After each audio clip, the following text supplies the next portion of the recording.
J.J. McCarthy wills the Vikings to victory over the Chicago Bears. That's the topic for tonight, Monday, September 8th on Bleav in Vikings, presented by FanDuel. And I'm your host, Mike Wobschall, joined as always on a Monday by my partner and my co-host, Bryant McKinnie, a special edition of BMAC Monday because it comes on the night of a dramatic come-from-behind season-opening win for the Minnesota Vikings over the Chicago Bears. Hey, BMAC, you're burning the midnight oil out there on the East Coast, man. Thanks for staying up. I am, no problem. The game kept me up. I was interested in watching how it was going to end. So I'm Yeah, excited. We ended the game with a win. We were able to hold on to win. So definitely exciting. yeah. It's one of those games where, like, in the first half, it was all Bears, but when you were going into halftime, you didn't feel like you felt like if you were the Bears, you'd be frustrated because it's like we should be up by 14 points here, 20 points here, and they weren't. They struggled to really put the Vikings away. Did you feel like that halfway through? I never felt like we were like out of the game. I feel like it was always like Yep. a winnable game. I never thought we were out of it. Um, and even when they went up by I think they went up by 10 at one point. I still feel like we just needed a touchdown. You know what I mean? And Yep. no, I just never thought. I just never thought like they were in a winnable position. Like they just had this in the bag. I just felt like that's just hanging there. I kept looking at the time. It's like the top of the third quarter, things like that. It's like we got plenty of time. So Yeah. Yep. I mean, what can you say about JJ McCarthy? I mean, this is his first start and he pulled off a game like this. I mean, isn't that incredible? Don't you think? it is. I feel like at the beginning, he had to get his feet wet and try to see different things. So I feel like he was very resilient and didn't get allowed to get like rattled. He stayed calm. He made the adjustments he needed to make. I Bleav he ended up throwing like three touchdown passes or Yeah. something like that. He even ran in for a touchdown. Um, he didn't. I feel like he never felt defeated either, and he kept always looking for opportunity to still win the game. Yeah. That's their sixth straight win at Soldier Field, by the way, BMAC. I mean, I remember even when you were with us and we had good teams, it was hard to win there. Hmm. You watched that game, you could hear the crowd early on. I mean, how about that poise by the Vikings? The whole team, not just McCarthy, the whole team. How do you keep your poise like that? I'm glad that they made the transition to try to run the ball a little bit more because on the road when you're down, you tend to try to pass a lot more.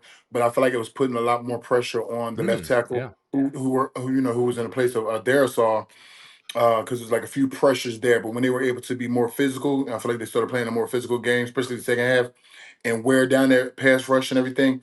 It became a better situation for the offensive line and for JJ. Yeah, for sure, man. I think, we got to give credit to the defense too, right? I Uh-huh. mean, the defense just kept them in the game. The defense, I mean, one of the scores Chicago has, one of the reasons that it was even as close as it was is because McCarthy threw a pick six. I mean, Uh-huh. that's not on the defense, man. I mean, the defense deserves all the credit in the world for keeping the team in this game, right? Oh, they absolutely do. The defense played a stellar job. Keeping the points down. You're right. One of the touchdowns was an interception. So I feel like the defense didn't, really didn't break much. Yeah. When, we were messaging during the game and you'd say like, oh, there's a momentum shift right there. There's a Mhm. momentum shift right there. We can feel it when we're watching it and we're talking to Mhm. each other. Do you feel that on the sideline Yep, you feel it. when you're playing? And you feel it, and you try to figure out somebody has to make a big play to kind of stop the shift. You know what I mean? So you need somebody to make a big play to stop the momentum, and then we need some more big plays to create the momentum. You know what I mean? So they were able they were able to do so. Yep. Yeah. Pretty awesome win for the Vikings, and it's one of those where, you get into the locker room. What's that like? I was gonna start describing it, but you do it. You were a player. What's going on right now for the Vikings? I mean, it's 11 o'clock Central. It's midnight Eastern. What's going on with them right now in the locker room Oh, and on the way home? they're they're definitely celebrating.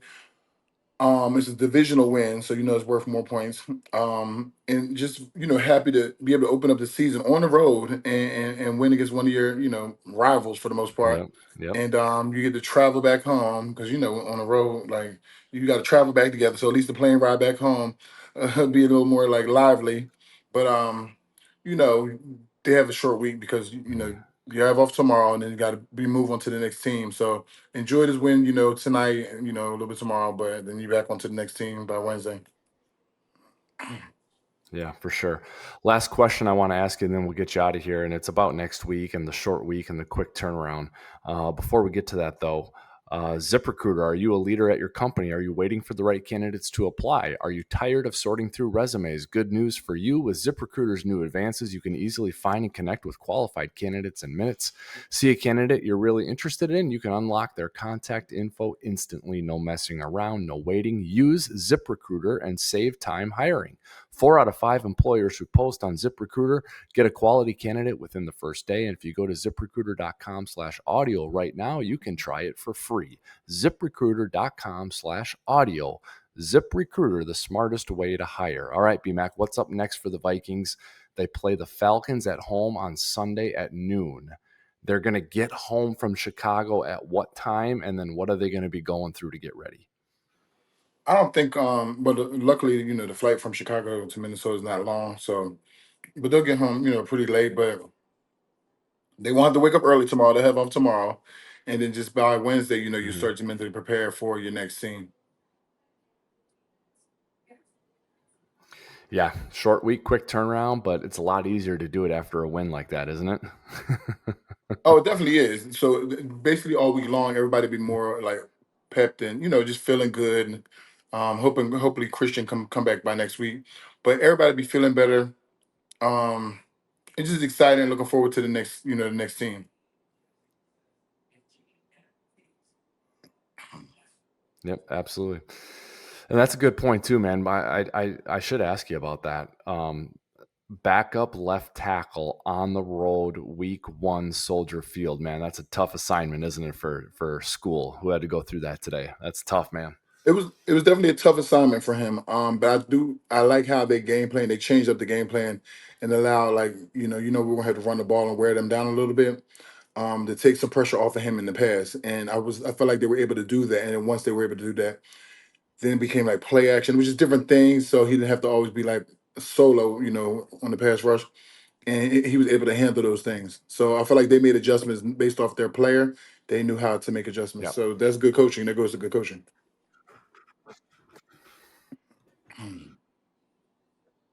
Yep.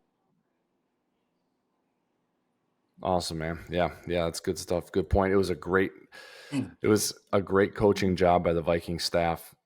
Great. Yeah.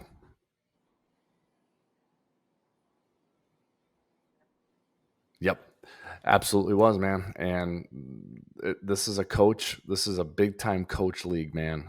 You need to have a good coaching staff, coaches who can adjust, coaches who can have the team ready to play, and that's what the Vikings had tonight in Chicago. So kudos to Kevin O'Connell and that whole staff. Brian Flores, the coordinator, all those Mhm. guys did a great job. So good way to start the season, man. Good way to Yeah, start the season. absolutely. All right. Thanks for staying up late, BMAC. Appreciate it. Have a good week. All right. No problem. All right, man. That's going to do it for this episode of Bleav in Vikings. We thank you, as always, for watching and for listening, for staying up late with us. And if you listen to this or watch this the next day, hope you enjoyed that Vikings win last night. And get ready for these Atlanta Falcons, who are going to be coming to town on Sunday. US Bank Stadium, the home opener for the Minnesota Vikings, will be on Sunday as they try and go 2-0. On behalf of my partner and my co-host, Bryant McKinnie, this is Wobby signing off for now. Until next time, everyone, always remember, keep believing.